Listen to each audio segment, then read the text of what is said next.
Welcome into the Who's On Postgame report here after Virginia beats William & Mary 55-16. I got a special guest here today. It's Kris Wright. Everyone knows him from the Sabre.com.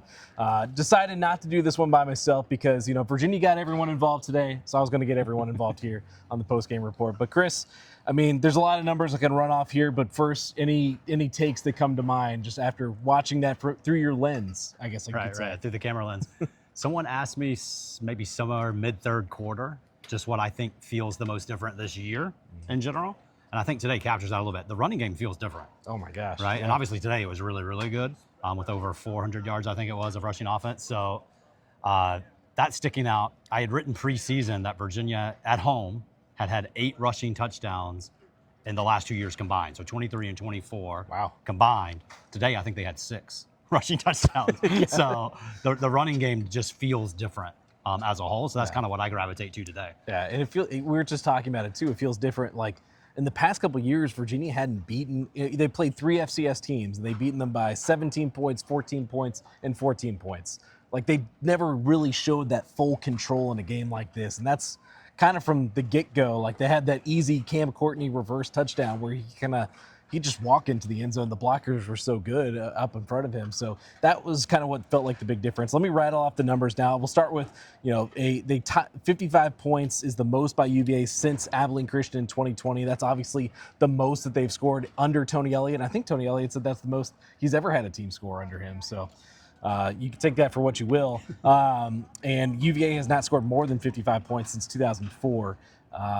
42 points in the first half. That's the most and a half since BYU in 2021. As one of the few media members that was in attendance at that BYU game, I can attest that it was a lot of points back then. I didn't quite remember it was that many in the first half. But the big one, school record, 700 total yards. That's the most in 57 years since the record was first set in 1968 versus Davidson.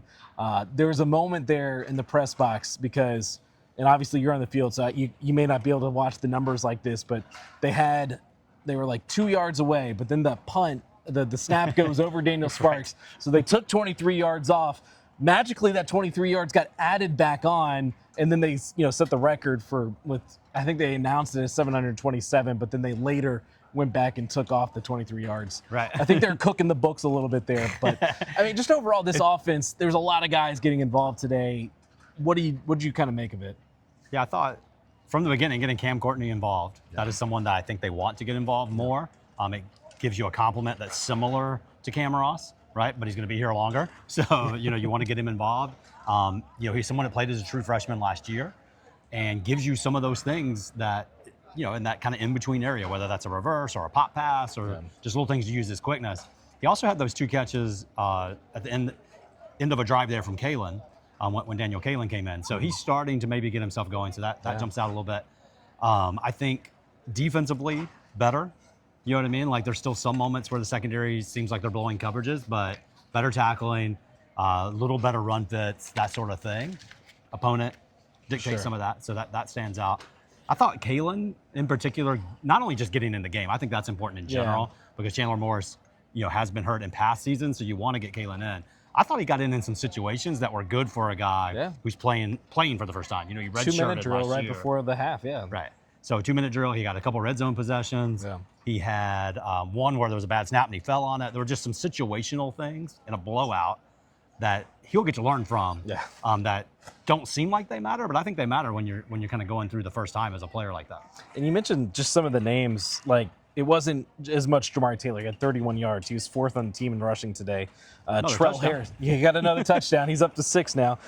31 yards from Trell Harris, or Cam Ross didn't have any catches in this game. Edgerrin, I think he had 2 catches in this game. So it was a lot of guys. Even when the starters were in there, it was different guys getting involved. Xavier Brown had a touchdown. We talk about the running backs now. Harrison Whaley, 10 carries, 151 yards, 3 touchdowns. Noah Vaughn, 8 carries, 101 yards, no touchdowns. And unfortunately, he did have that injury there. Tony Elliott said it has the elements. I don't know what the elements mean, but elements of a high ankle sprain for Noah Vaughn. So they're going to take him, obviously, for more tests and stuff like that. But first time 2 running backs have rushed for over 100 yards for Virginia since 2013. I don't know if the names Daniel Ham and Kevin Parks mean anything to you, but that was the last time they did that against VMI back then. So the running back room, like he said, like you could throw anyone out there, and it seems like they can produce right now.